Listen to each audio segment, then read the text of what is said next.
Ladies and gentlemen, welcome to Mark Bell's Power Project podcast, hosted by Mark Bell, co-hosted by Nsima, Inyang, and myself, Andrew Zaragoza. This episode is recorded on August 25th, and it is with author and blogger Ryan Holiday. Ryan has written several books, several successful books, most of which cover Stoicism, and he runs the Daily Stoic blog and YouTube channel. He has studied Stoicism for over 15 years and creates some of the best videos and articles on Stoicism. His YouTube videos have made a huge impact on the Power Project crew. Even if we're not currently watching one of his videos, one of us is sending each other a video of his, because the way he's able to produce, what he does is he takes some of these old ancient writings and he reinterprets them and he makes them so powerful for everything that we do every single day. So that's just one of the many reasons why we're so happy to have him on today. Today we talked about how the Stoicism philosophy can help during this pandemic that's happening right now. We talked about how Marcus Aurelius, during when he was writing his journaling that later turned into the Meditations books, he was actually writing those during a pandemic. So a lot of stuff runs parallel to what they were doing back in those days to what we're doing today. Another philosophy that Stoics would practice would be kind of not getting too excited about something and not getting too sad about something. So we talked whether or not having a positive mindset is actually a good or bad practice. We also asked Ryan what life was like during ancient Roman times. And again, the way he explains it, you just kind of can close your eyes and imagine that that was back then, and it could very well be right now. And of course, we got a lot of background on who Ryan Holiday is, how he came to be such a successful writer. So naturally, I'm going to bug him and ask him how to become a better writer. And he gave us some pretty good tips and some tricks up his sleeve. So it was a lot of fun. I highly recommend you guys get your notebooks out. You're going to want to take a bunch of notes, because Ryan Holiday he's so charismatic. He speaks so well. And, you guys will instantly understand why we're such gigantic fans of Ryan. So without further ado, ladies and gentlemen, please enjoy this episode with the one and only Ryan Holiday. Today's episode is a special episode. We got Ryan Holiday on the show today. Yes, we do. You excited? I'm very excited. Yeah, Man. Super excited. Are we allowed to show our excitement, or? No emotion. Maybe after. We got to act like we've been here before. We got to be philosophical about it. Yes, that thing. Today's episode is brought to you by Piedmontese beef. You guys know how much we love that, because it's lean, it's tender, it tastes really good, and Andrew's going to tell you how you can save some dough. To save dough, and for more information on Piedmontese, please head over to Piedmontese.com. That's PIEDMONTESE.com. At checkout, enter promo code Power Project for 25% off your order. And if your order is $99 or more, you get free 2-day shipping. But yeah, today's been circled on my calendar for a really long time. We talked about Stoicism yesterday on the podcast, and dude, like who's been talking about it more than this guy? I know he took a deep dive into it. Yeah. And I know that he's friends with Tim Ferriss, and we mentioned Tim Ferriss yesterday, how I think Tim Ferriss is kind of one of the guys that kind of kicked Stoicism back up into the air a lot. And then, someone like Ryan Holiday done an amazing job writing books and making people really aware of it. So it's going to be awesome to get to know him and get to ask him some questions about it. And here we are. Yeah. Hey, everyone. Hi. Hey. How's it going? Great to have you on the show today, Ryan. Yeah. Thanks for having me. First thing I want to kind of kick stuff off with here is I think that, I think it's amazing how you've been talking about Stoicism, and you've been talking about philosophy and how people can incorporate some of this stuff into their lives. And you've been talking about it for a few years, and then we end up in this pandemic, and we end up in this spot where we really need people like you. We really need to lean on a lot of these thoughts and a lot of these ideas that you've helped, I guess, make popular once again through a lot of your writings, a lot of your books. So we really appreciate that. But how have you personally utilized Stoicism, utilized some of the philosophy that you learned about in the face of this current pandemic and what we're dealing with here in the United States and worldwide? Yeah, well, thank you very much. I mean, it is interesting. I think, one, we think that the ancient world or the past was just sort of radically different than our today's world. And the exact opposite is true. I mean, so Marcus Aurelius, who I'd probably write more about than any other historical figure, he wrote his famous book, Meditations, during what we now refer to as the Antonine Plague, a 15-year pandemic that originates in the eastern end of the empire. It's brought home by soldiers. It quickly overwhelms the society, the military, the healthcare system, and was sort of struggling with so many of the things that we're struggling about now. And so that's actually one of the things the Stoics say is basically, the truth of that aphorism that the more things change, the more they stay the same. People have been struggling with economic difficulties, with bad marriages, with getting fired from jobs, with going to war, with dealing with the pandemic since, as long as there have been human beings. And so obviously one of the things I try to do is always look towards that very hard-won historical wisdom and try to apply it in my life. And I mean, one of the things that I'm sort of really trying to think about in this pandemic is twofold. One, the Stoics say that sort of what we don't expect is more painful than what we do expect. And so I've sort of always tried to remind myself, hey, things are good right now, but that's no guarantee they're going to be in the future. So, I feel lucky and fortunate in the sense that, there was some fat built into my lifestyle. There was I live kind of out in the country. I don't live in some big apartment building surrounded by other people. I'd sort of already made some decisions that made dealing with this easier.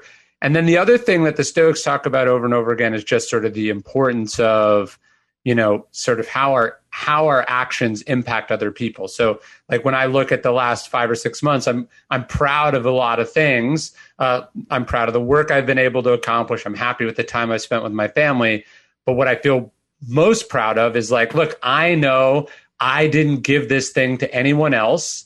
I know I kept my family safe. I know, you know what I mean? Like what I'm trying to think about is just like, hey, have I tried to minimize harm being inflicted on everyone else? And that seems to be something that a lot of people are struggling with wrapping their heads around. How can we work towards not being walking contradictions? Because I find that, some of the things that we hear in philosophy, especially Stoic philosophy, they kind of teach us like calm down, slow down a little bit, pay attention and things of that nature. But at the same time, we're trying to be the fucking best. We're trying to like make the most out of every day. And I heard an interesting conversation between you and Tim Ferriss and also between you and Tom Bilyeu, where you guys were kind of walking through that. And I can see in all three of you how all three of you guys are really thriving and trying to be the best that you possibly can. At the same time, you're trying to be like relaxed enough so you're not freaking out and having tons of anxiety about it. No, I think first off, let's just admit that it is a tension, right? Like that, and in a way, I think Western philosophy, particularly Stoicism, is more well suited to the world that we're in. There is, when you read sort of Buddhism and Zen philosophy, there's this sense of sort of like retreating from the world, living in some beautiful monastery in the hills of Japan or something. What I love about Stoicism is, Marcus Aurelius is the ruler of the world as he's writing about these things.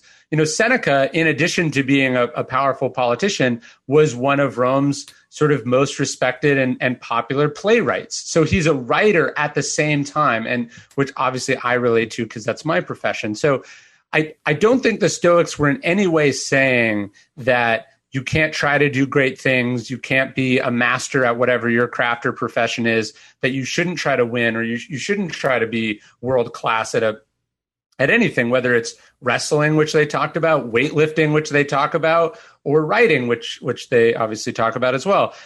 But what the Stoic tries to focus on, what I try to focus on and gives me more peace within the ambition and competition that I'm in, is that I try to focus first and foremost on the part of the competition that I control. So when I'm writing a book, I'm not writing a book to sell a lot of copies, although I do hope that it sells a lot of copies. I just know that once it leaves my hands, it's to a certain degree outside of my control. I don't control what a critic at a newspaper writes about it. I don't control where it lands on the New York Times bestseller list. So instead of wasting time, energy, anxiety on those things, I'm going to focus the entirety of my effort on the writing itself, the process itself. So I think one of the ways the Stoics sort of cuts through this tension is by just truly and deeply throwing themselves into the craft of it, into the presentness of the competition, of the fight, of the the election they're trying to win, and they're detached a little bit more from the results. I'm curious about this really, because when we were talking about the parallels between what's going on right now and obviously the pandemic when Marcus Aurelius was writing all his meditations, there seems to be kind of a difference, obviously back then, I don't know, in terms of the way the, I guess, media plays in terms of forming people's opinions. And obviously you are an expert in the dark arts of media manipulation, right?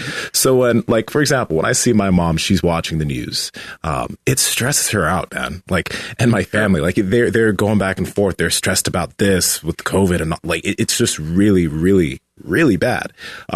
So how would you, like, using, I guess, or how do you yourself navigate those waters of hearing things coming right and left about this pandemic, about how horrible it might be, or just all the different things that may happen? How do you navigate that, or how do you advise people to navigate those?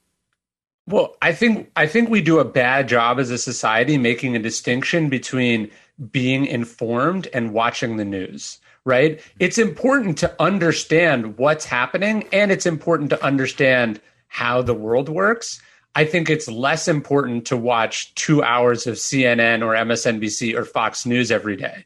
So even 2,000 years ago, the Stoics were talking about not being distracted by sort of the latest rumor, not getting involved in gossip, not falling prey to fear mongering.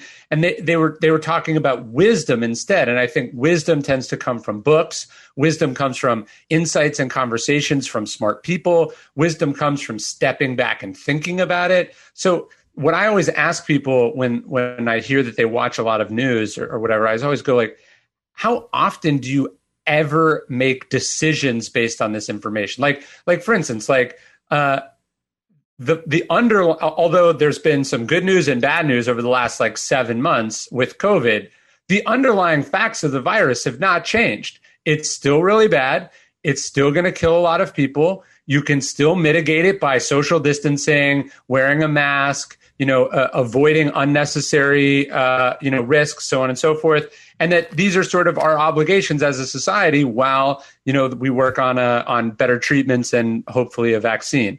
And so I think, you could have gotten that in early March, not tuned into the news or a newspaper or Twitter and not missed anything except a lot of things that were designed to either get you prematurely excited or piss you off. And so I think a lot of people tell themselves I'm doing my civic duty by watching the news, when really they could go read a book about the Spanish flu, which was, 100 years ago, written 10 years ago. I really recommend John Barry's book, The Great Influenza. It's an incredible book. It will scare the shit out of Oh, no. And how important good leadership in a pandemic is. But the point being, study real information, real history, as opposed to breaking news. And I think you're going to be less anxious and smarter ultimately. I think what I've found with Stoicism and just in studying some philosophy in general is it oftentimes has left me kind of baffled and almost ashamed to admit that I thought a different way before I read a certain passage. And it kind of made me feel kind of stupid where I'm like, wow, how come I just didn't know that before? But, you don't know stuff unless you see it or unless you read it or unless you hear it from somebody else. The information needs to be transmitted to you or something like that. But do you think that some of these things are innately within us to some degree, or are these things that we where do you think this stuff truly comes from? Because I know that Stoicism is, an ancient philosophy, but there was people even before that felt the same way as the Stoic philosophers. Well, I think you're underselling your intelligence there, because you just sort of stumbled upon one of the sort of great paradoxes or questions of philosophy that Plato talks about. He says, if you if you don't know what you're looking for, how can you know when you found it, right? So how can you know something's true unless you already knew it in some way? So there is this kind of mystical nature of all of it. And in a weird way, I think it's captured in this great Zen saying, which is, and I'm sure you guys have seen it with the athletes that you've worked with over the years. It goes, when the student is ready, the teacher appears. And so I think sometimes you were just not in the right place. You had all the intelligence necessary to grasp the fact, but there was something between you and that fact, or that epiphany or that awareness. So I think that is the importance of studying and reading and having conversations, is that sometimes you got to approach something 3 or 4 times before you can really land on it. I think the other impediment to wisdom, and I'm sure you've seen this even more in the gym, comes from Epictetus. He says, it's impossible to learn that which you think you already know. And so oftentimes people's ego is what's getting in the way of learning something of like what you talked about, that like a lot of people are not okay with that feeling, like the feeling of being wrong, of being a little sheepishly embarrassed that you didn't know something. That's the engine by which you get better. You know what I mean? Like if you don't ask, you can't learn. And so because a lot of us are afraid to seem dumb or to ask or to be laughed at, we leave, I think real opportunities on the table. A leap that I made in my own life years ago ended up allowing me to have more bandwidth to think about what I ultimately ended up thinking about. And I created a product called the Slingshot, and we're here in Sacramento, California, out of this 24,000 square foot building because of this idea, this creation, this invention. Sure. A friend of mine came up to me and he was like, hey, I know a friend that's opening up a gym, and it would be really cool if you had your gym inside of their gym. And I was like, well, that's dumb. I already have my own gym. Right. But I had a place that I couldn't afford at the time. It was only 900 square feet. So like I couldn't even have the stuff that I wanted to have in there in the first place. And, chasing down a dream of powerlifting and lifting as heavy as I could. And I was going towards some of that. So all of that felt good. But to your point, I already thought I knew everything. I was like, really, I was comfortable with that. But meanwhile, I didn't have any cars that were reliable. They were breaking down all the time, And so one day I just thought to myself, well, how foolish of me. Like I should go and check out this gym that's in the area. So I did. I checked out the gym. I ended up talking to the owners, had a great conversation. Turns out they didn't have a lot of equipment because they were just opening up. And I was able to move my stuff into their gym and have free rent for a year. During that year is where I made all my progress. During that year is where I stopped worrying so much about bills. I stopped being so concerned with whether my car was running or not. And I was able to provide a gym that was free for powerlifting that really gave back to the community a lot. And then I thought of this invention, which is the Slingshot, which that kind of launched everything. But had I just thought like, oh yeah, I'm good. Like I know everything. But I had to kind of look inside and say, hey dude, like, are you really that pumped about where you're at right now? Like, this ain't a great place to be. You can certainly gain more knowledge. Why don't you listen to that guy? And why don't you go investigate that? So I really like that point, hits me really hard. Well, I think too, like when we hear about ego, we go like, well, I'm not an egomaniac. Like I'm not as bad as Donald Trump or Kanye West or, whatever. When we think ego is like only this like extremely toxic, like beyond like living on a separate planet, delusion. And the reality is ego is this sort of force that is always there, whatever we're doing. And it's just often an impediment to getting better. I mean, the way I often tell people is like, if you think you're as good as you can be, which is what ego often whispers in our ear, in a sense, you're right. Like you cannot get any better. Right. And so the humility to be able to say like, hey, I'm going to partner with someone else, or the humility even to say like, I'm going to explore another opportunity, and that it's not a threat to my identity to experiment, to have a conversation, to look at going in a different direction.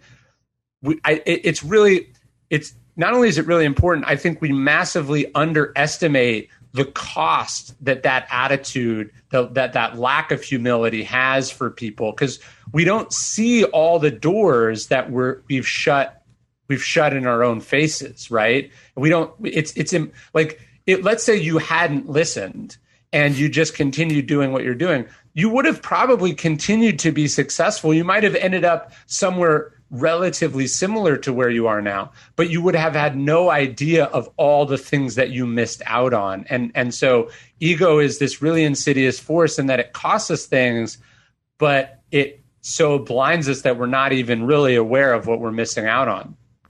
So going back real quick to kind of like what Mark said, feeling dumb once you start reading into Stoicism, we've been told, a majority of us have been told all our lives, like, oh, you got to have a positive mindset. You got to have a positive outlook. No negative thoughts. Like, hope for the best, think this.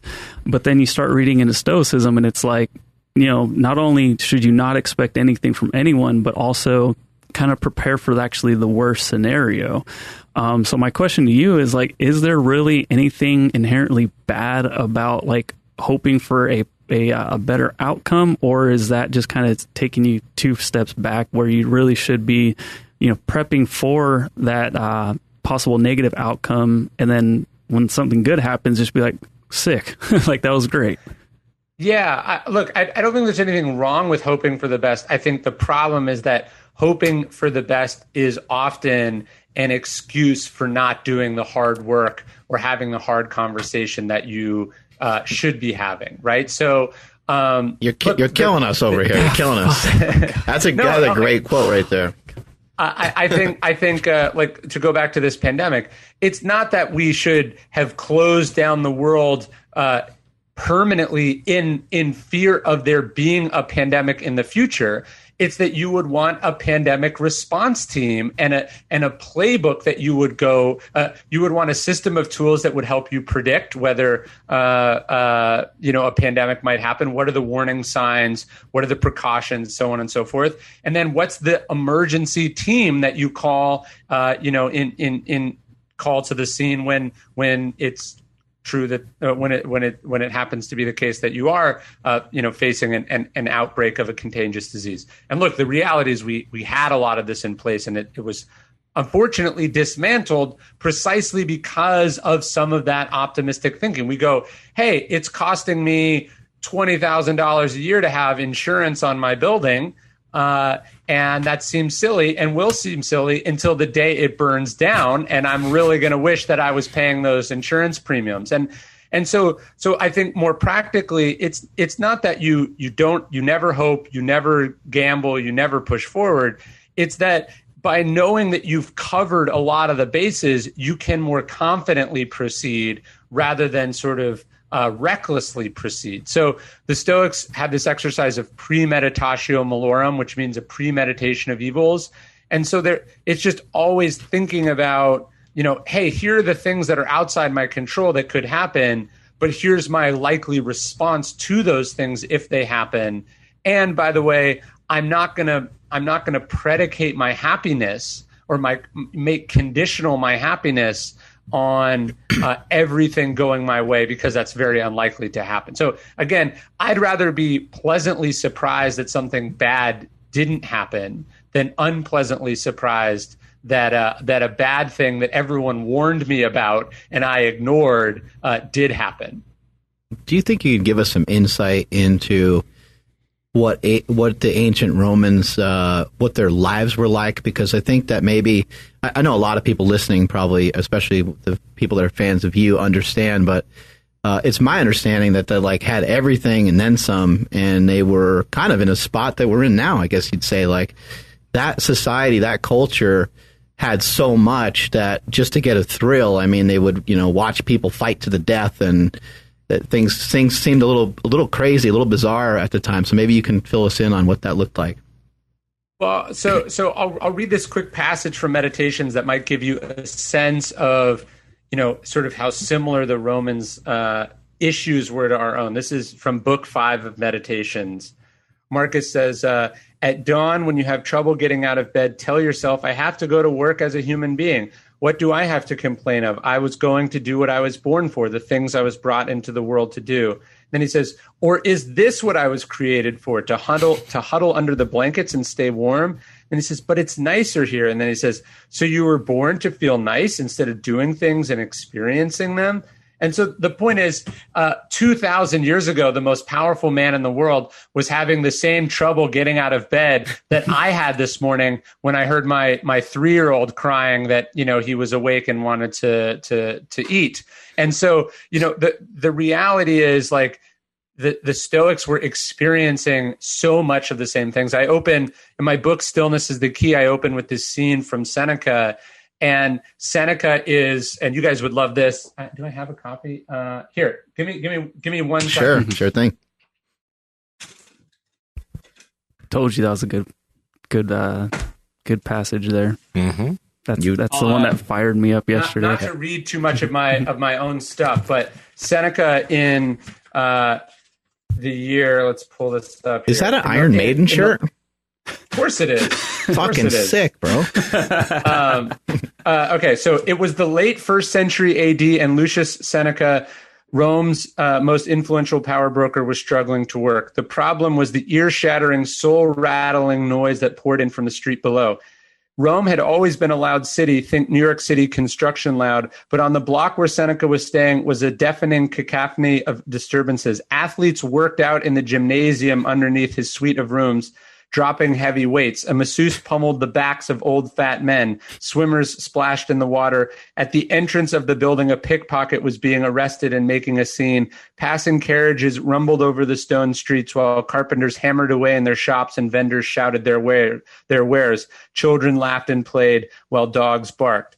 The point being, that scene he's describing from Rome is identical to Los Angeles or New York City or Rio de Janeiro. Like people are people, and we struggle with the same things that we've always struggled. And I love that scene because Seneca his apartment is above a gym, and he's complaining about the noise of the weightlifters dropping their weights and the fighters fighting in the ring below. Like the same sounds that you guys are hearing in your office right now, and you're trying to struggle to do a podcast, or maybe you're trying to write an email. Like 2,000 years ago, Seneca was bothered by the same things and was trying to sort of concentrate and tune it out. And so, yeah, look, people are people, and the Romans were very different from us in a lot of ways, but very similar to us in other ways. Yeah, I find that fascinating. When I went to Rome, I saw that they had certain buildings had like heated floors. The Colosseum had a retractable dome. I was like, how is this possible? This is so long ago. Like, it almost seems like we didn't make any progress when you go back and look at how advanced they were for back then. Well, I mean, the gym experience is a great example. Like I was in Budapest in October, and people don't realize Budapest was actually a Roman city. And Marcus Aurelius wrote a large chunk of meditations while he was there. And the point being, I went into this Turkish bath that had been built in the 1600s, but itself was based on the Roman baths that were there 2,000 years ago. And a pool of hot water, a steam room, a cold pool, that technology is essentially the same. And even if the way they're heating the water through the pipes is slightly different, the experience of jumping in a hot pool and then a cold pool and then wrapping yourself in a towel, I mean, that is essentially exactly the same as it was 2,000 years ago. And so that's just, yeah, as you said, it's humbling and also a little terrifying at the same time that we haven't made that much more progress. I want to know about this because I don't know how long you've been delving into like Stoic tests. I know you've been writing about this since maybe 2013 or 14, right? Like that's... I would say I think I first found Marcus Aurelius in 2005 or 6. So going on 15 or so years. Yeah. Okay. 15 or so years. Now I heard you in an interview talk about how like one of your journaling processes, like recounting your actions you took throughout the day. And I don't know if you said you got that from Marcus or Seneca. I don't remember which. But I'm also curious, like what other solid daily practices did you start implementing into your daily routine from what the Stoics have done, and how has that benefited you? Yeah, so a couple. So journaling is a very big one, and meditations, which I was showing you, like is essentially the diary of Marcus Aurelius. So he's taking time in the morning to just sit down with some paper and just put his thoughts out. And I think that's a really important one. It's a great way to start the day. It's a great way to center yourself. Like one of my practices, it's not really Stoic, but like not only do I journal in the morning, but my rule is I don't touch my phone for the first 1 hour that I'm awake. Ideally even longer. Like, so I don't want to be reactive from the beginning. I want to start my day very intentionally, which I think is a Stoic practice. Seneca actually also adds in kind of a review at the end of the day as well, which I think can be really helpful. Seneca talks about walking. I take a walk each day, which I don't consider my exercise. Like I'm walking for the mental benefits, for the sun, for the some time being present. So I do a walk each day. One of the other Stoic exercises, I have a little coin here that says memento mori. The Stoics sort of would meditate on their mortality. The idea being that it's really easy to get distracted, to take things for granted, to prioritize the wrong things. If that sort of creeping fantasy of living forever, of being invulnerable to fate or disease creeps in. And so what the Stoics wanted us to spend some time thinking about each day is like, hey, today could be your last day on the planet. How, like, you don't know that for sure, so you can't go try heroin or something, but it could be your last day on the planet. So as an insurance policy, are you sure that you lived well? And so that's another one that I think about. Is your wife into a lot of this stuff, or is she just like, you bring up a new thing that you found and she's like, oh my God, you're bringing this shit up again? To go to your point about how some people are sort of naturally these things and some people aren't, I would say a lot of times, especially, and we've been with each other since almost 15 years ago. So this sort of is a shared journey that we've been on. But I can remember literally dozens of times where I've said like, I was reading this today, and I sort of explained it, and she's like, I've told you that like many times, right? Like, I think one of the reasons that some of us have to read things philosophically, and this is the argument about Marcus Aurelius. Marcus Aurelius' stepfather was his kind of hero, his model in life, a guy named Antoninus Pius, and what biographers have said is sort of Antoninus was naturally all the things that Marcus Aurelius had to work really hard to be. And so I think the reason some of us become authors is because we are obsessed with exploring the idea because it's not naturally sort of intuitively how we think. So I definitely some eye rolling from my wife about a lot of this stuff. Where were you at in your life when you found some of this information on philosophy? Like we have a coworker here, Stephen Granzella. He went to school with you. Yes. Are some people that went to school with you or knew you previously are like, holy crap, I can't believe that guy wrote about Stoicism. He used to be a maniac. Yeah, I'm sure they do. So I went to school in Northern California with Steve, and then I went to college in Southern California. I would say the awakening kind of came in between there, like as it is for a lot of people. You leave home and you go to college maybe, and you're suddenly exposed to all these different things that you weren't. And that was definitely my introduction to philosophy and to big ideas. I think the issue is a lot of people get exposed to these things, but as you said, we can close our mind to them, or we can go, I don't want to go any further. That's making me uncomfortable. And so I do like to preface the fact that I write about Stoicism. That's my sort of job and my fascination.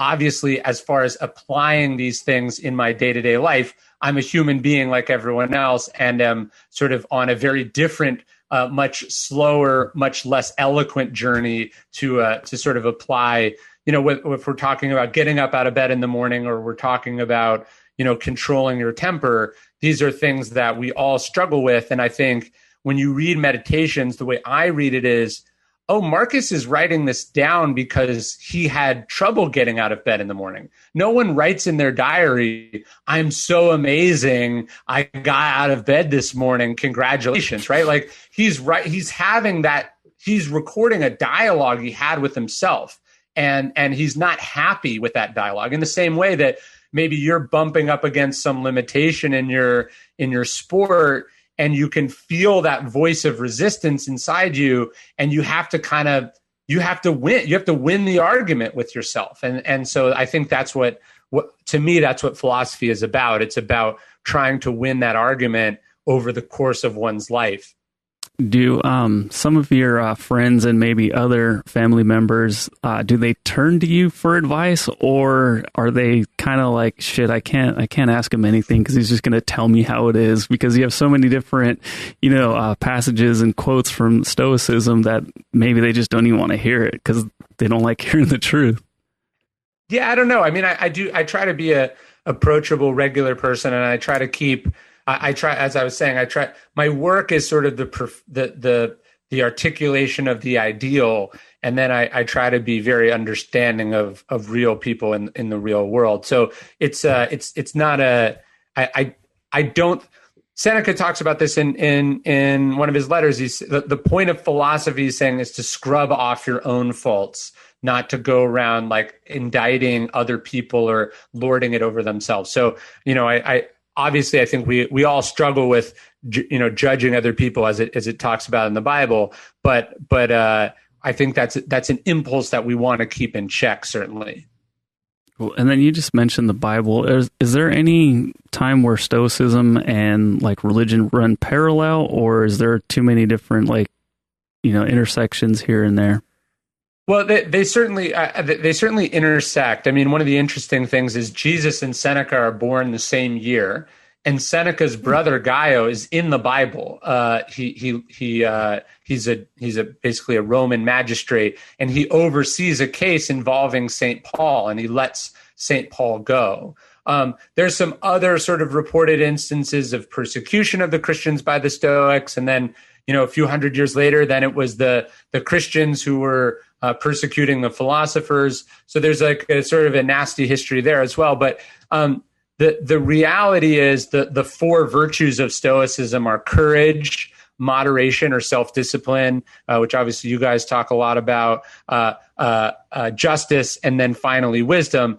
And those are also the four cardinal virtues of Christianity. So I think what you see is, whether you're talking about Zen Buddhism, or you're talking about Stoicism, or you're talking about Christianity, or you're talking about Hinduism or Islam, is that all the schools are kind of, at the core of it, circling around the same essential truths.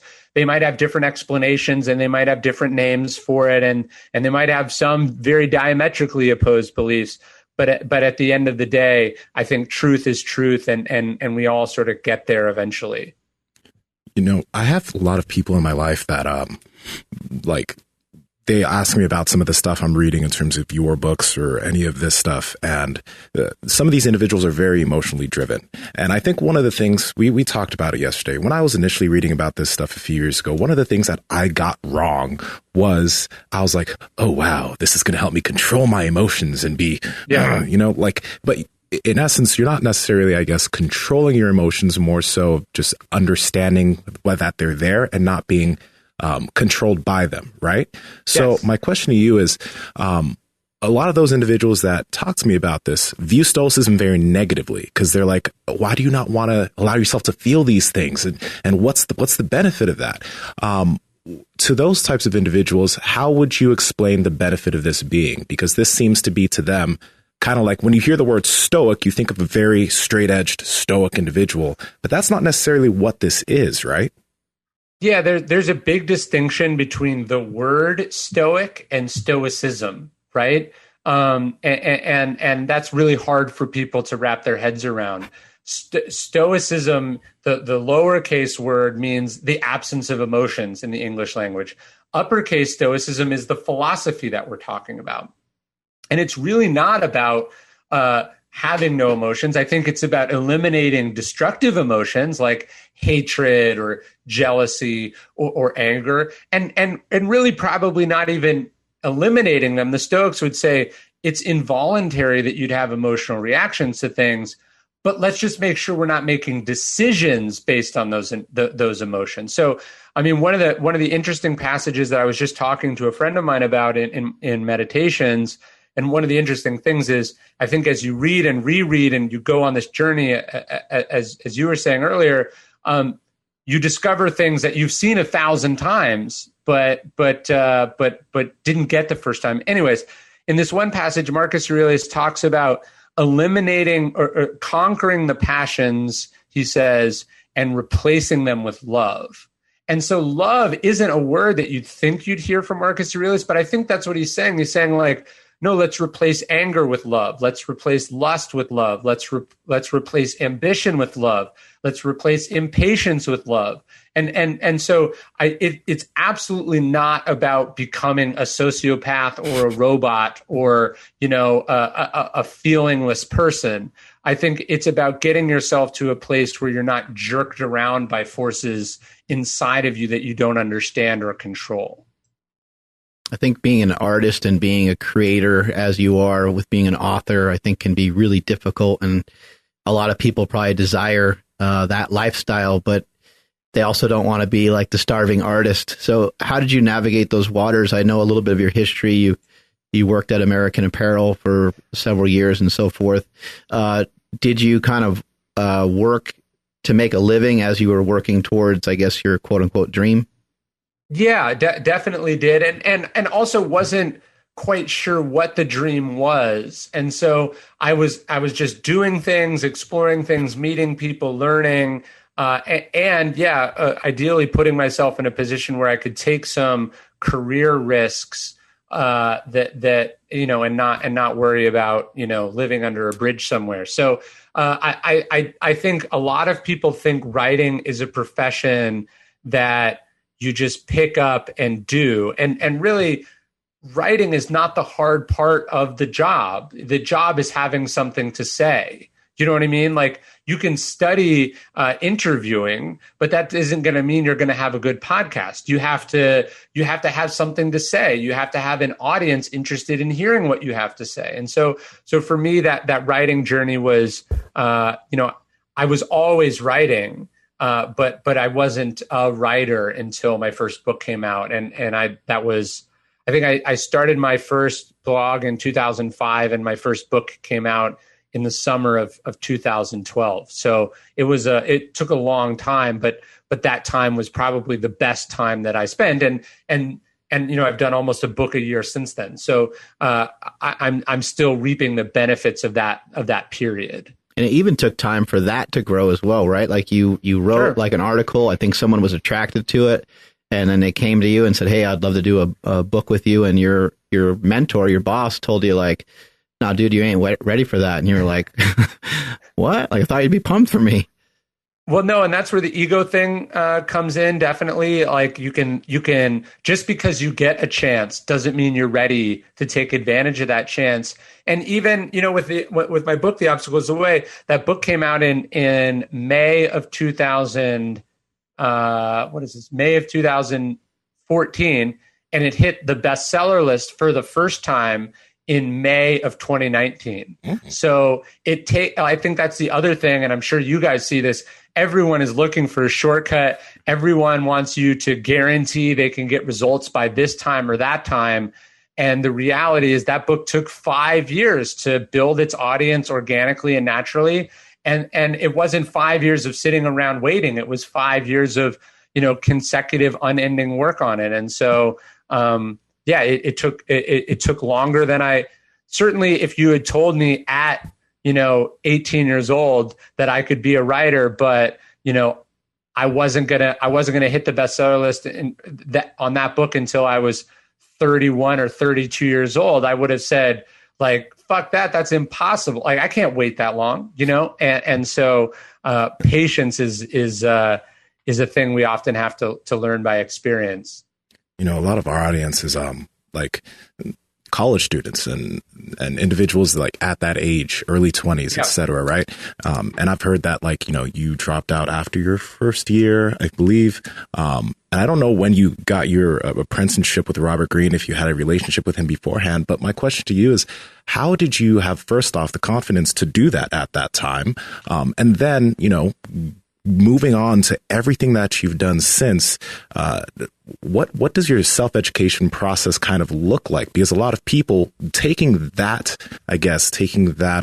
step, they feel that they're lacking something because they didn't go and get their degree in X, Y, or Z. Yeah, I mean, I've always been a big believer in that distinction between school and education. And so I was in school. I was at the end of my second year at UC Riverside, and I had an opportunity through relationships I'd built while I was, you know, in school and writing for this college newspaper.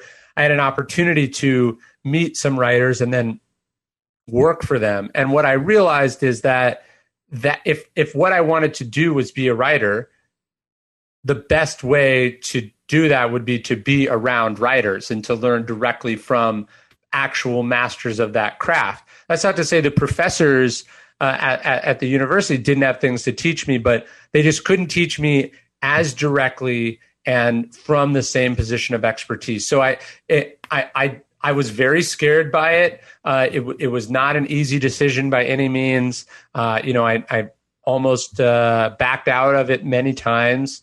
But you know, you took the gamble. Ultimately, what I realized is that it actually didn't take that much confidence, because you could always go back, right? I think one of the things that scares us about taking these risks, and Tim Ferriss, I wish I'd known him when I was that age, but he said something to me recently where he was saying it's much better to think about these things in terms of experiments.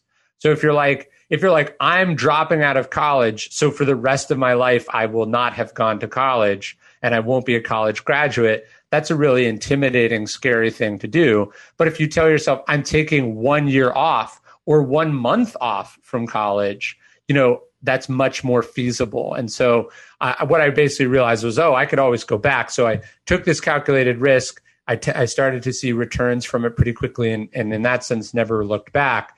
But there is always that kind of, you know, what did I miss out on? What did I not learn? And so I try to obviously, you know, retain a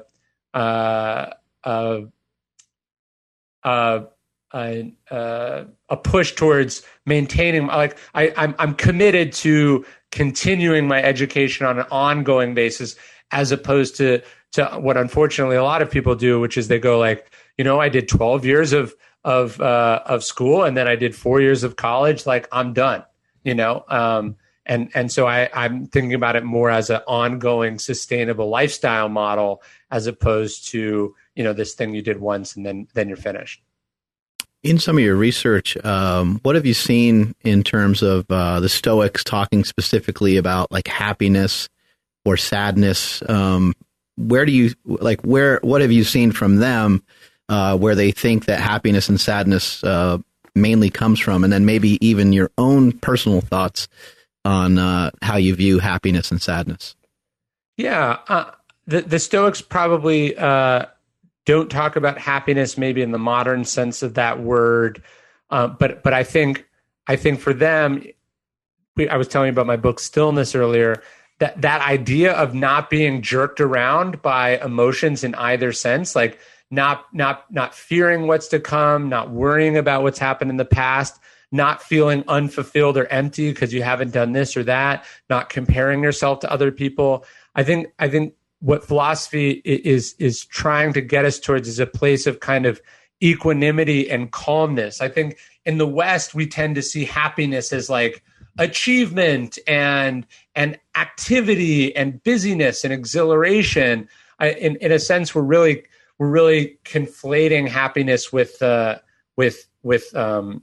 accomplishment and pleasure.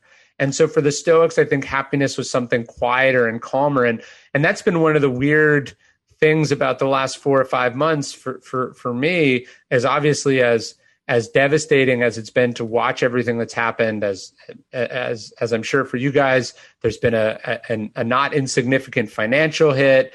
But, you know, On the other hand, I'm not sure I've ever been happier, which feels almost offensive to say, given the suffering and tragedy that's happening.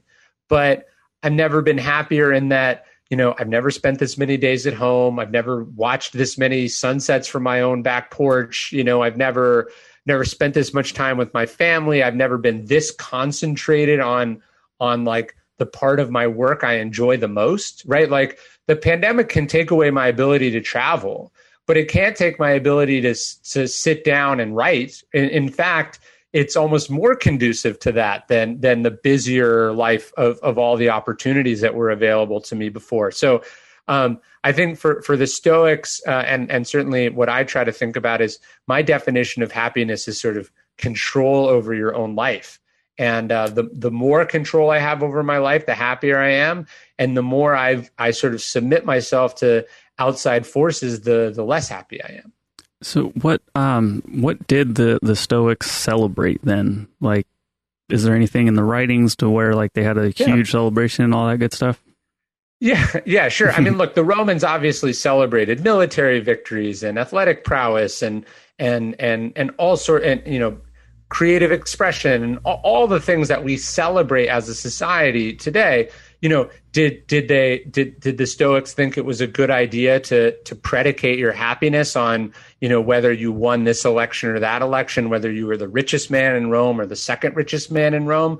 No, they thought that was sort of a recipe for ruin. I just think, Marcus Aurelius talks about, and this goes back to what we were talking about earlier, he says, ambition is tying yourself to external things. And he says, sanity is tying your happiness to your own actions. And so again, if your happiness is, did I write something good today? Then yes, I control whether I have a happy day or not. Is my happiness, how many books did I sell today? Well, that's dependent on whatever the numbers that Amazon reports are, right? Or, if your happiness is, did a famous person retweet you on Twitter? That's not in your control. If your happiness is, did you do an act of kindness for someone else? Well, that is something you control. So I think what we want to celebrate ultimately is the things that no one can really stop us from doing. Looking through Stoicism at the depth that you have, when I was in high school, I used to think like philosophy was weird. Like, why would I spend time reading about stuff like that? I almost thought it was useless, right? When I started reading about this, I think 4 or 5 years ago, I was like, whoa, this is really, really dope. Like, there's a lot of awesome stuff here I can apply directly to my life. It seemed to mesh really, really well. But I was also curious, like obviously you talk to people and you say, hey, if you want to learn about this in an easy way to understand, well, not easy, but in a way you can apply, read my books. If you want to get deeper into it, read the ancient text, right? Now, you yourself, having read all of that, I've always wondered, are there things in Stoicism that are absolutely left field that probably you don't want to mess with? Because a lot of other philosophical ideas or philosophies have things that are just kind of weird. And have you come across any of that in Stoicism where you're like, maybe this shouldn't be in the book? There's a lot of weird. I mean, there's a whole element of Stoicism, there's logic, ethics, and physics. So there's a whole section in Stoicism on physics, which I don't understand the physics we have now. I certainly don't understand the gibberish, physics from 2,000 years ago or 2,500 years ago. So there's lots of stuff in there that doesn't make any sense anymore. There's lots of stuff in there about predetermination, about, obviously, look, the Stoics lived both in Greece and in Rome in a society that was not only believed that outside, countries were filled with barbarians, but they tolerated and accepted a totally brutal form of slavery. So there are all sorts of ideas from the Stoics that don't translate. I think, given that these seem to be thoughtful, civically minded people who genuinely, were seen to be open to changing their mind, I'd like to think that with 2,000 years of better history and thinking, that if you express some of these facts to them today, they would change their mind. We just got to remember these were people who had, no understanding of biology, no understanding of psychology, no understanding of a whole bunch of things that we talk about. It's like, it's hard to fault a society. Not hard to fault, but the same society that was tolerating slaves also thought you could bleed people to make them healthier, right? So, their compass is all screwed up as to, how things work. So that's not to make an excuse for some of the objectionable things in this philosophy or in the biographies of some of these figures. But I by no means am a fundamentalist as it comes to the philosophy. I think not only do you take what works and discard the rest, but one of the interesting things, one of my favorite things in Seneca's writings is of all the philosophers that he quotes Epicurus the most. And Epicurus was the founder of the rival school of Epicureanism, which is, to a certain extent, the polar opposite of Stoicism. So, the idea, I don't think it's a stretch to say that the Stoics were open-minded and that they wanted to choose. Seneca says, I'll quote a bad author if the line is good. And I think the wisdom of that line is I'll learn from anyone, even if I disagree with them on 99.9% of issues. If they're right about something, they're right. And so I'm not saying you can pick and choose, but you can pick and choose. Mm-hmm. They say you're not supposed to meet your heroes because of what they're actually like. I've been impacted by Marcus Aurelius probably the most. Him and Seneca, incredible. But has there ever been anything written in some of the original meditations or original just things written on him that didn't quite make the translation over because they were kind of negative? So is there anything in Marcus Aurelius's closet that he doesn't want to get out? Well, so I was writing about this in the new book, Lives of the Stoics. I conclude with a biography of Marcus Aurelius. What is so incredible about Marcus is here we think that absolute power corrupts absolutely. And here, the most powerful man in the world had literally worshipped as a god, and the gossip about him is so minor. Even if meditations had not survived and we only had what other people wrote about him, I still think he'd be a pretty impressive figure. I guess if I was really searching, so obviously there's some accusations about the persecutions of the Christians, although certain other writers think that this actually didn't happen. The two big knocks on Marcus Aurelius, if you've seen the movie Gladiator, Joaquin Phoenix does a damn good job, capturing the character of Commodus, Marcus Aurelius' son, who was killed by a gladiator. So how do you square being this wise, great philosopher and having a real shitty kid? I think that's hard to do. And then the other argument, and perhaps this is related to the argument about Commodus, but the innuendo at the court of Rome was that Marcus's wife was repeatedly unfaithful to him. So I don't like the idea of, Marcus the cuck. But I'd like to think that that's not true. Yeah, it appears especially with all of his writings and how much internal dialogue that he had, that maybe he was lonely, and he had to kind of really search a lot within himself to keep himself together, I guess you'd say. I'm curious as to how you handle book sales, your business, and likes on the internet, comments, and some of these things, because I have heard you mention it many times, and I do think that, as lifters, as people that compete in powerlifting, we might say, oh, the weight doesn't matter, make sure you have the right form, but the weight is everything. The weight is what you get judged upon. You go on a platform and you lift the most amount of weight as possible. And yes, we can give people a pat on the back and say, hey, good try and stuff. But really, we're trying to do the best that we possibly can. So how, do you look at a lot of these things? Do you look at likes and comments? And do you really read a lot of the reviews on Amazon of your books and stuff? And I guess maybe Stoicism is a lead into dealing with more of that stuff and being able to read that stuff and not have it impact you in a negative way. So what is your take on all that? Yeah, and look, it's like the person who says, well, I don't care about results.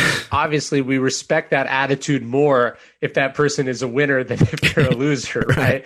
Because at least we know then that they're not excusing the losing, right?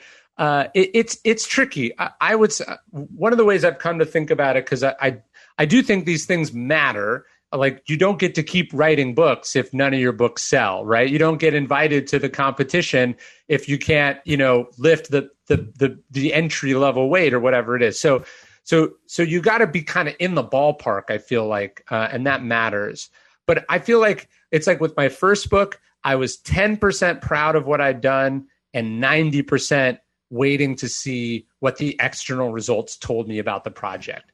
And I'd like to think that with Stillness, which is the last book that I put out, which paradoxically has done the best, that I flipped it, that I was 90% satisfied going into launch day, and then hearing how the numbers were was 10% of it. I mean, I remember, so the way it works is you put out a book, and then all your pre-orders count for your first week's sales, and then all the way up through the Sunday of that week, and then you find out like the following Wednesday or Thursday how you did.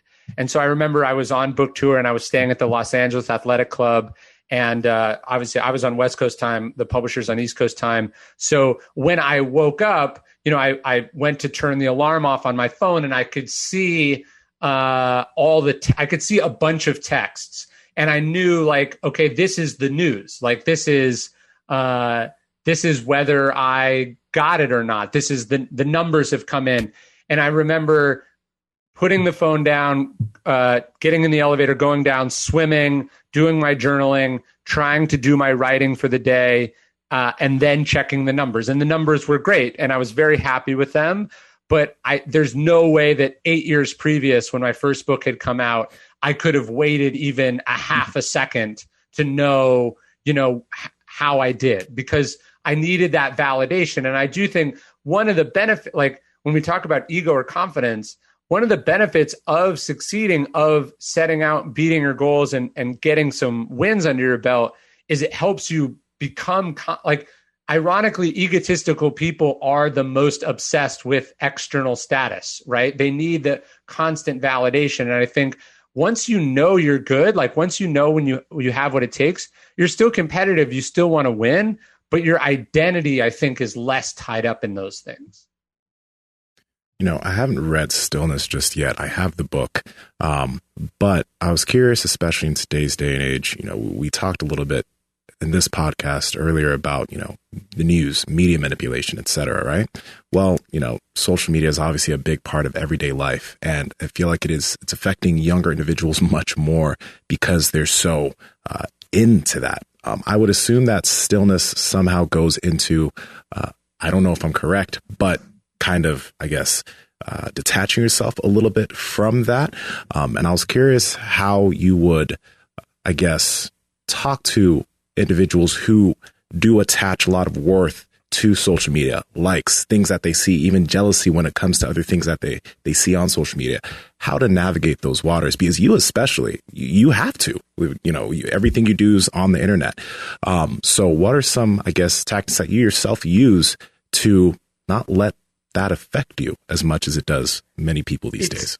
It's really important for people to realize, to understand that like the smartest psychologists and engineers and designers and behavioral experts have spent an incredible amount of time, energy, and money on making these platforms perfectly designed to exploit all of your weaknesses as a human being, and understanding that, hey, Facebook and Twitter are not designed to make you happy. You will spend less time on them the happier you are.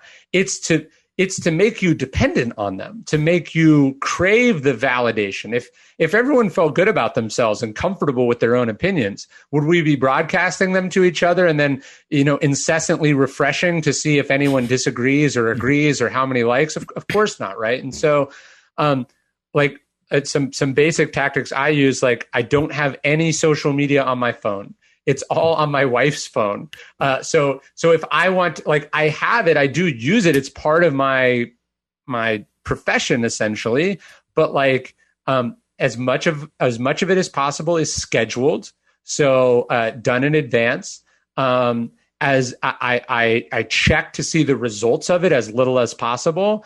And it's not this sort of continual beckoning like temptation to use, because it's not within arm's reach.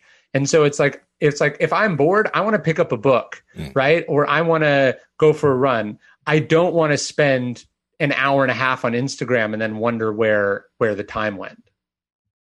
What's the sleeper book that you have? Like what book, what book or what, piece of information did you write where you really just felt that you tore it up and you wrote something really excellent, but no one read it or something like that? Do you have, a book like that, or maybe some articles like that? Yeah, I actually do. I wrote about 2.5 years ago, I wrote a book about the billionaire Peter Thiel, who spent $20 million and 10 years sort of trying to secretly destroy a Gawker, a media outlet that had outed him as gay. And so the book is called Conspiracy, and it's a book about sort of strategy and revenge. And it's, of all my books, it's the least based on philosophy, and instead it's sort of a narrative driven story. But that kind of goes to the point we're talking about. It's not that it was nobody read it. It's done well. It's being turned into a movie. But like, as far as like reaching the number of people that my books normally do, it hasn't. But I'm most proud of it. And so that's where it's like, I know that I did what I set out to do, which is ultimate. Like John Wooden talks about this. He says, success is knowing that you became the best that you were capable of becoming in that moment. And so sometimes that lines up and that means you get the gold medal. And sometimes it means, you did something that wasn't fully understood, and maybe it gets validated later or maybe it doesn't. But you really want to work to a place where you can just be happy with the doing, and everything else is extra. And so that book was definitely a lesson in that for me. But at the same time, I also know that it's good because I've heard from other people about it. You've written a bunch of books, and a bunch of those have been extremely successful. How do you become a better writer? Yeah, Tyler Cowen is an economist I really like, and he asks this question. He's like, if you're a pianist and you want to get better at it, you practice scales. Like if you're a guitarist, you would practice scales, practice your chords, whatever. And so he's asking, his question is like, for what you do, whatever it is, how do you get better at that thing? And that's a really tricky question, and I feel a lot of people don't have a good answer, and then they wonder why they don't get better. And just writing books is not a way to get better at writing books, because you don't do it that often. Like you can't just get better playing games in the NFL because you only play 16 games a year. That's not enough. You have to find a practice or a workout that lets you get better. And so for me, it tends to be, obviously reading is a way to get better. I do this email every day for Daily Stoic. So every single day since 2016, I've written, about a 500-word email that I send out for free every day. And so that adds up to like 3 or 4 additional books. So like in between, like when people, if there's a leap in quality between one book and the next, people might be surprised by that. But really, I also wrote and published a book and a half between those books. Mm-hmm. And that those hours, that work contributed to the improvement. So I think obviously writing is part of it. And then just experiences is another big part of it. If you don't have something to say, it doesn't matter how great you are at stringing words together. And for the smaller articles and stuff, what type of feedback do you seek out to learn whether or not that you're hitting a good chord, or you're like, oh shit, that was pretty whack, so I should go this way instead? Yeah, it's hard, right? It's like, the things that tend to do the best are often, as we see on social media, not the best things. You know what I mean? So you have to, and you can't always judge your own work. And so I think you have to cultivate, a small group of people whose opinions you respect, sort of an advisory council, if you will. And so I can kind of tell if I really do something good, I'll hear from 3 or 4 people sort of informally, like, hey, I really like that one. Or I think who's your board of advisors, and those are the people whose opinion you want to ask on those things. Who do we also have, in more modern times that would be a great philosopher? Like, who else do you listen to? Are you like, wow, that guy really gets it. I really love that tone. I know that you're close with Tom Bilyeu and Tim Ferriss. Is there a couple other people out there? Yeah, I really like Nassim Taleb. He wrote Anti-Fragile and The Black Swan, which is obviously a very relevant book these days. I think, as far as, ultimately, and I talk about this in Lives, philosophy is a lot less what you say and more what you do. And so, I'm a philosopher who writes things. I'm not, I would not be an example in my own books. That's why I'm not in my own books. So I think General James Mattis, the former Secretary of Defense, is a great example of someone who's sort of really into these philosophical ideas. I mean, he travels with a copy of Marcus Aurelius. Then you look at his life, you look at the things that he's done, and you see someone sort of living up to these ideals at the highest level. So I'm always just interested in stories or anecdotes or people who are proving the ideas more than I am, people who are just talking about them eloquently. And I apply that criticism to myself as well. Kind of pushing off of what Andrew was asking about in terms of like being a better writer. Obviously, you're extremely creative. I've heard you talk about how, when you're working at American Apparel and you're writing at the same time, obviously the writing's the thing that you wanted to do. So you had to leave that sect of your life. But as far as like your creativity, is there anything that you do or practice that you've had or that you use every day that help you just come up with more ideas, come up with more different avenues to take in terms of the things that you do? I wish I had a good answer to that question. I mean, what I try to do is I try to tackle the creative stuff early in the morning before the distractions and interruptions and before the fatigue has set in. And so usually I write in the mornings and then I work out in the afternoons or the evenings. And it's usually there, whether it's on a bike ride or a run or a swim, that extra ideas sort of get dislodged that I then write down and tackle in the morning. So it's kind of a loop that I'm trying to close each day, if that makes sense. Yeah, so it's like you're trying to hit some base hits early in the morning, and then if you get any extra runners towards the end of the day, it's just like an extra positive. Yeah, I haven't thought about it that way, but that's exactly it. You're like you're doing the basic stuff, and that's what's the progress day to day, and then you're hoping to get lucky. The inspiration lightning strike you're hoping for, but you're not dependent on. When writers talk about waiting to be inspired, that's usually an excuse for not writing. Has your son impacted some of your writing and some of the things that you've been thinking about? Yeah, I mean, do you guys have kids? I have 2 kids. Yeah, I think it opens you up. You know what I mean? It opens you up, and so I've definitely felt that from it. So the biggest impact is just, I think it forces you to learn empathy in a different way. It connects you to other people in a better way. The funny thing though, I was just talking to my wife about this. My son had a copy of one of my books. He's almost 4 in his room. And I started reading it to him the other night, and he promptly fell asleep.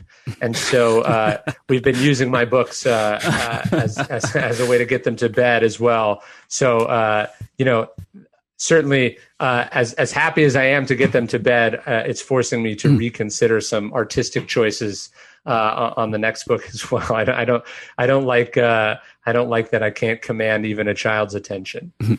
Yeah, my son is due early next year, and I've been reading him, a page a day. I just started, so we're still early in the Daily Stoic, and it's been nice. Yeah, it's been a lot of fun, man. Just because I get to read it, and then hopefully it sticks with him early on. But how do you plan on trying to teach your kids, and then how should someone like me go about teaching their kids more about Stoicism? Well, I just, you might like this. I do an email every day also called Daily Dad, which is like a parenting sort of the wisdom of the Stoics, but also just ancient history and all sorts of other lessons applied to parenting which is free. You might like that. Mm-hmm. I mean, I get this question a lot. I don't have a good answer because my kids are so young. I'm not in a position to be explicitly teaching them really anything. So I think, it's like, remember in A Christmas Story where the kid starts cursing and the dad goes, "Where did you learn these words?" And it's like, he learned them from you. The best way, I think, ultimately to teach Stoicism or any moral lesson is by example. So I think you start there. But at the core of it, the Stoic teachings are really, really simple. We don't control what happens. We control how we respond. Those four virtues we were talking about of courage, justice, moderation, and wisdom. I think you're going to want to keep it really, really simple, and then build on it with like actual examples from your own behavior. Yeah, I have a 12-year-old and a 16-year-old, and as they were growing up, it's like it doesn't happen so much anymore, but anytime they would be really rude or say something mean or slam their door type of thing, I would just go and say, just, have you ever seen me do that? That would be great. The question. I would usually wait. Like, I wouldn't go in, I wouldn't go into the room like right away. I'd give them a little bit of time, let them work out their own thoughts. And hopefully the answer was no. But I also wanted to see, like, if I did do that, like, are they picking that up from me? Like, am I acting like a maniac and maybe not even recognizing it? So things like that have been really helpful. And I just have always talked to my children from the time they were really little, just like they were adults, and I would say, hey, I'd actually usually say, you got my attention. What would you like to talk about? Because, obviously they're crying or making a fuss because ultimately I think they just want to be like recognized. They just want to be heard. And they felt that you didn't hear them or they felt something was unfair. And so they go storming off. No, I absolutely love both of those. And I think one of the things that I've observed about my own parenting that's helped me be better in actual life is like, as you're saying, your kid is throwing a tantrum. They're not throwing a tantrum because they're bad. They're throwing a tantrum because they want something and they don't know how to communicate it, or they're feeling this, or 90% of the time it's because they're tired or hungry, right? And that's usually your fault, right? You forgot you forgot to put them down for a nap, or you didn't serve dinner or whatever, and that's why they're acting this way.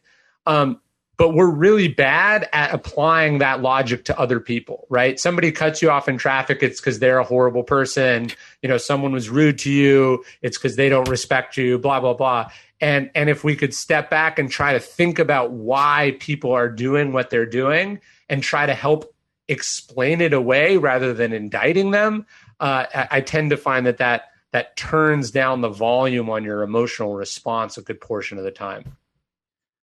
Real quick, just more on the writer's side of things. Do you recommend a certain blogging platform? I know it's kind of like a crazy or just outside the lines question, because I'm sure everything you guys build is all in-house and stuff, but these days there's tons of different platforms, and you can do one Google search and you'll find nothing but negatives about this one and why you should go with this one, but then you find another one why that one's not the right one, it's this one.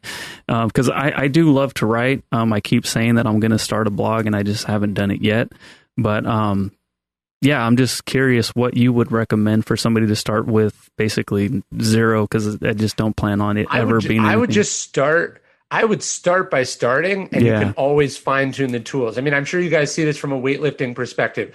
What are the best gloves? What kind of bar do you use? Like, what time do you wake up in the morning? Or, people ask all these questions, and it's rarely from someone who's doing a good job. It's always from someone who hasn't started yet. Mm-hmm. And it's like, I could nerd out with you about, I tend to start with Google Docs, and then I move over to Microsoft Word, and then I move over to PDF or whatever. And I would say that's responsible for 2% of the advantages, the final product, or, that I use this email provider versus that email provider to deliver the Daily Stoic email, is maybe partly responsible for the thing. But the main thing is that I just do it every day. And so if I were you, I would just write every day and not publish for a while. I would just focus on the writing, build the muscle, and then select the best of the outcome from there.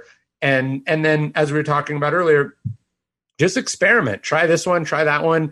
I tend to, I also think like if you get the big things right, the little things matter a lot less. So like for instance, I think email is a more important platform than social media, but what email provider is a lot less important than that you are building an email list. Yeah, and I'll one up you on the nerdiness of it. I actually use a word processor, so I just type on this little like calculator looking screen, and then everything just gets saved within it. Like they died around like 2013, I think. So there's no internet on it. There's a thesaurus, thank goodness. There is a spell checker, but like I misspell things so bad that like it can't even figure it out. But what ends up happening is you plug it into your computer and then you see the typings all come out on screen. So it's pretty dope, dude. It's like I said, it's really nerdy, but someone like me, I appreciate it because there's no internet on it and there's zero distractions. Sure. No, I do a lot of my, like as I'm researching a book, as I'm putting the pieces together, I do a lot of that offline, like on note cards or, just pieces of paper, because I want to just be focused on the thing. I don't want the distraction of all the things that are available on the internet, but I also don't want copying and pasting, and I want it just as no frills as possible. Did you mention that you have another book that you're making called The Life of the Stoics? Or yeah, so on September 29th, this will be, I guess, my 10th book. It's Lives of the Stoics. And it's basically, as we were talking about, what the Stoics said is obviously really important, but I'm just as interested in what they did. Like, how did they live up to the ideas? Who were these people that wrote these things? So it's a set of biographies of the 26 major Stoic figures. It starts with Zeno, who's the founder of Stoicism, and then it ends with Marcus Aurelius, who's sort of the penultimate example of Stoicism, and it covers everyone in between. So my point is, philosophy is meaningless if it doesn't help you be a better person. And so I wanted to look at the ways that it shaped these people in the real world who had jobs and felt temptations and made mistakes and struggled with pandemics and all the things we've been talking about.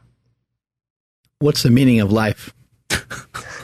I don't know, but I do enjoy Viktor Frankl, who's obviously one of the great philosophers of the 20th century.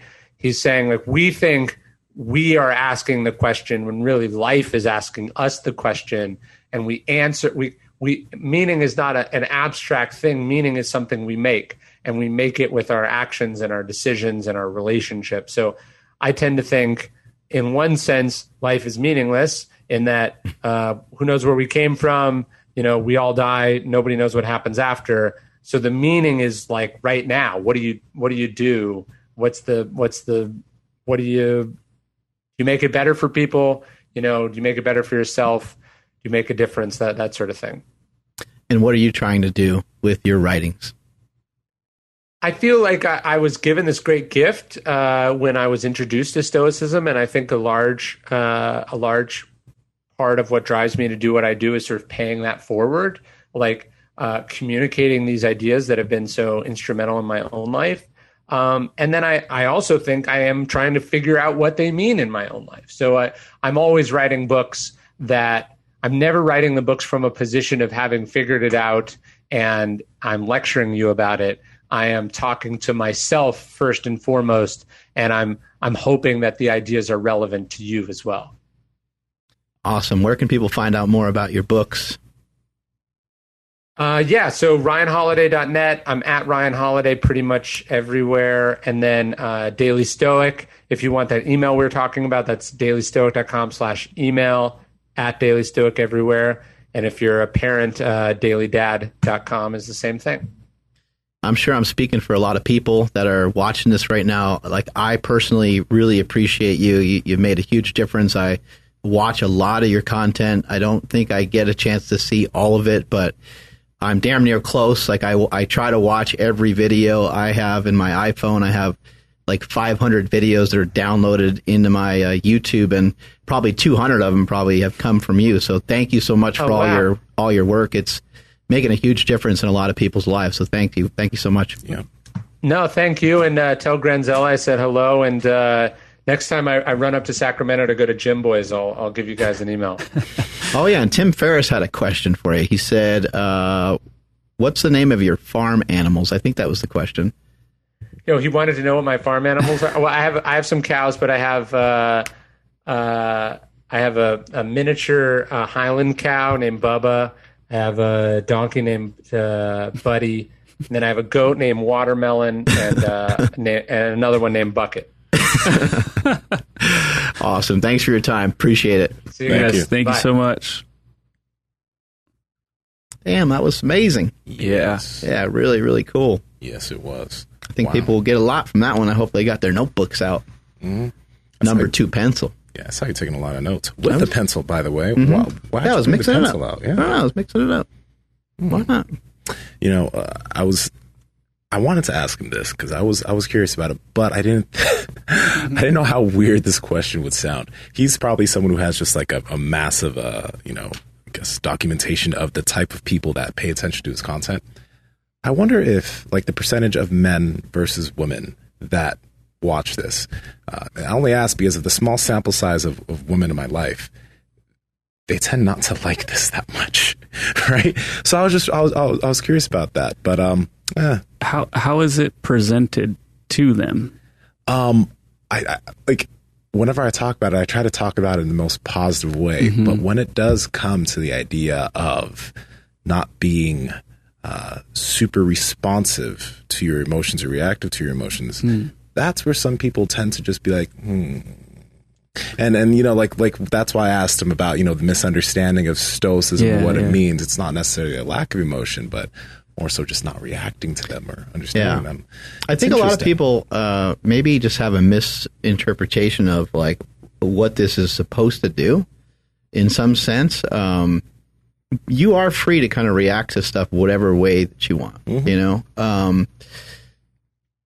but if every time someone mentions an idea to you, or every time somebody tries to have a hard conversation with you, you start making these cringy faces and start going, like it's not attractive, right? Like it's not welcoming, and could you sit there and even if someone is, has a crazy idea or they're presenting something to you that maybe you don't really like the tone of it, could you just wait a little bit and wait until they get the full sentence out, wait till they get everything out, and could you have heard what they said, and then you could still think it's bullshit. That's up to you. You could still think something's bullshit.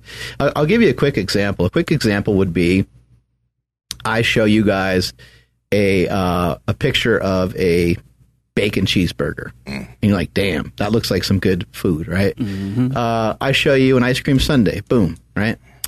I show you some chicken with some rice and some vegetables and stuff like that.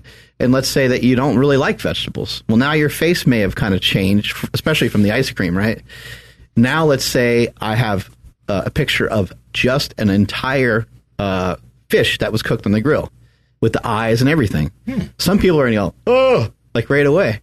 That's a sign that your emotional intelligence is not well kept. It's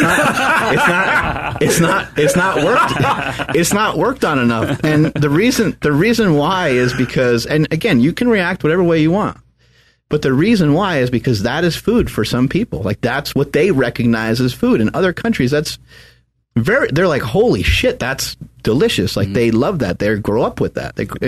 Some of the stuff you've mentioned eating before, some of the different that goat and I don't know, like goat head or something, brains or something, right? Yeah. Like even the whole fish head and stuff. Yeah, but yeah, I've eaten some food that some people would think is extremely undesirable. Right. That's just what I grew up with. And it's a reaction that makes sense in some way because it is based off of previous experience.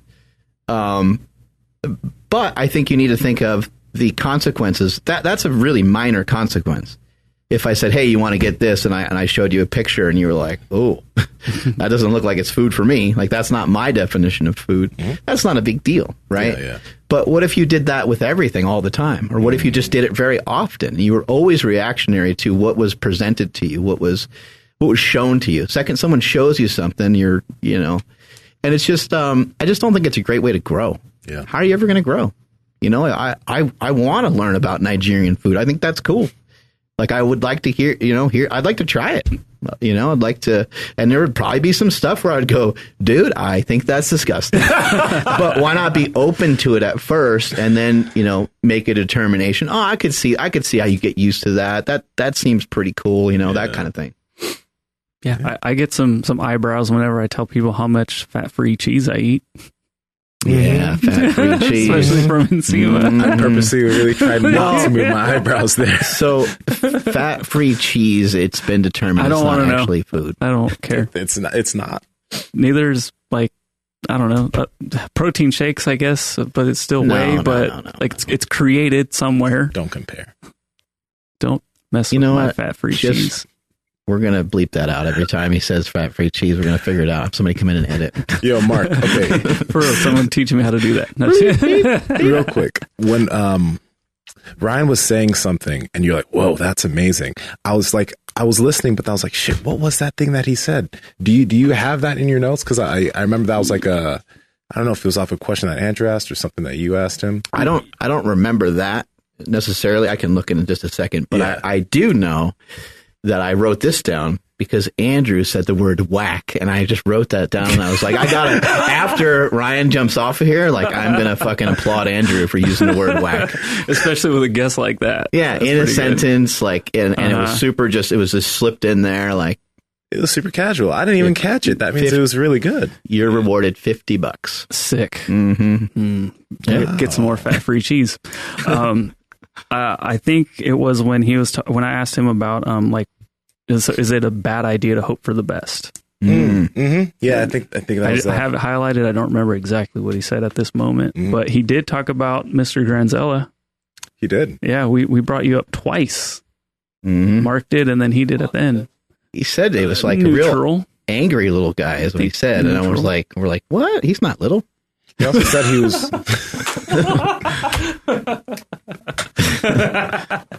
Slow clap. Oh man. But, yeah, that was a lot of fun. That was a good podcast. I like what he said about informed versus news. Mm-hmm. Like, do you really, the news is kind of an unfortunate thing because you want to just put it on just to have some like background stuff sometimes, and you're like, oh, I'll have some background shit on, and you'll just. I can listen to that while I'm doing something else and I can become more informed, but you're not really being informed. I think sometimes you are, but oftentimes it's just like a bunch of bad crap just going on all the time. Yeah. And I guess, but I guess it could all be the way that you interpret it. You can decide how good or bad it is for you, but most of the time it appears to have a to be pretty negative, Yeah, I guess that's where like some of the people you were talking to can like get angry with it a little bit with Stoicism because it's like, well, no, they're talking about all this bad stuff on the news. How am I going to interpret that as being good or bad? Like, it's obviously bad, but like even when he was talking about it, like, well, I'm not ecstatic that all this is happening. He's like, but all these sunsets that I'm seeing at my house now, all this extra time I have for writing. So it just, I guess I can understand where they're coming from. Yeah. But it's, again, that interpretation, I think, is a little bit off. Mm-hmm. And when I asked him about happiness and sadness, he actually pointed to the word, which I talked about last time we did the show, which was equanimity, which maybe I'm saying it wrong. He said it slightly different than I said it. But anyway, I thought that was really cool because it's just about trying to have a more even mind, go ahead and be happy and go ahead and be sad if you'd like. But, maybe try not to let those things explode. And also I want to point out that when we talk about these things, I think it's important to say that everyone's at a different point in their life. And so I don't know how much of this you could incorporate into your life if you're just not ready for it yet. Or maybe a lot of your needs are not met. If you are currently struggling with drug and alcohol addiction, if you are currently coming off a divorce, if you're if you're just set back, maybe you've always been very broke. Maybe you just haven't had much money, and so your focus is going to be on these other things, these external things. And I do think that anytime that you have an opportunity to, you should study some of this stuff. But I also, I think that, I guess what I'm trying to say ultimately is these are things that if you're not educated and you don't go through some life experiences, I think you don't ever get the opportunity to even know some of this stuff. And so that's just kind of what I've seen from just kind of just my own life experience and the people around me. Sometimes there might be somebody in my, there might be somebody that I know or communicate with, and they might think a certain way or do a certain thing, and I'm just like, oh, okay, I'm not even gonna bother to try to explain any of this stuff, because they're just not, and I could be wrong, but I could sometimes see it and say, I don't think they're in a good enough spot yet to get to even some of this stuff. Yeah, no, I can understand that. Yeah, they're just not ready for it. Yeah. But in terms of, I would say like the first book, if you guys just found out about Ryan from this podcast, check out The Obstacles of the Way. That, out of all his books, I think that would be the one I would have liked to read first. I finished that one. I haven't started Stillness is the Key yet, but The Obstacles of the Way is really, really good, especially for athletes. Like, there's a lot of stuff to take from that book as an athlete to apply directly to what you do. That's pretty damn awesome.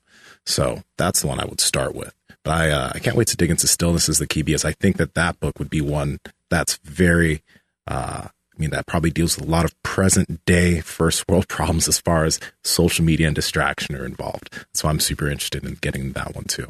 Yeah. Yeah. I think it's interesting how you get these different perspectives. You end up with, the impediment to action advances action, right? And then you end up with him talking about stillness. So then it kind of leaves you halfway confused. You're like, which one is it, bro?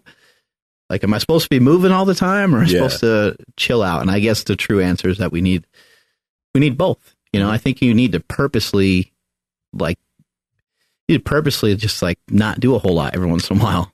You need to kind of make some time for that. You need to kind of force yourself to do that. And like taking a shower or going on a walk or those things aren't doing nothing. They're not, there's too much other stuff going on for you to really try to really truly relax and calm down and stuff. So I think I've heard him kind of say it in some other, interviews where he talked about how his kid has helped him slow down. I also have heard people say this before, where it's important to be a human being and not be human doing all the time. So you need to like be, and just being doesn't include that you need to do anything else. You just need to kind of like, sometimes I think it's my best ideas, I think, have always come from being idle, just slowing down or stopping. That's usually when the best stuff has hit me.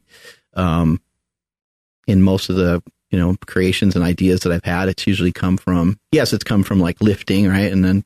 But it didn't come like during a lift. It came while I was at home doing nothing, dicking around. Mm-hmm. Take us on out of here, Andrew. Absolutely. Thank you, everybody, for checking out today's podcast. Thank you to Piedmontese for sponsoring this episode. For more information on them, check the YouTube and Facebook descriptions and the podcast show notes. Please make sure you're following the podcast at Mark Bell's Power Project on Instagram. And don't just follow, hang out with us, be a part of the community. Tag us on your IG stories if you guys are listening to this. I love seeing you guys when you screenshot that you're listening to it, or even some people have fancy cars and actually take pictures of their dash and it shows listening to Mark Bell's Power Project. Do that. I love resharing those. That's a lot of fun for us to see that. What if it's a shitty car? If it's a shitty car, I don't want to say mine, but doesn't have all that fancy stuff, just a screenshot does pretty damn good. Use somebody else's photo. Yeah. Oh, that's even better. Yeah. What you guys can do is just go to your friend that has a Tesla, do it in theirs, and then put it on yours. So not only do you win, but we win, because it's oh shit, our fans are ballers. This is great. Mm-hmm. Then interact with us on Twitter. That's at MB Power Project on Twitter. And then, like I said, YouTube, Facebook, all over the place. My Instagram is at I am Andrew Z. Nsima, where are you at? Nsima Inyang on Instagram and YouTube, Nsima Inyang on Twitter. And by the way, There's new Smooth Panther videos on YouTube, and there's exclusive ones on markbell.com. So check those out. Smooth. At Mark Smelly Bell, strength's never weakness, weakness never strength. Catch y'all later. I'm out of here.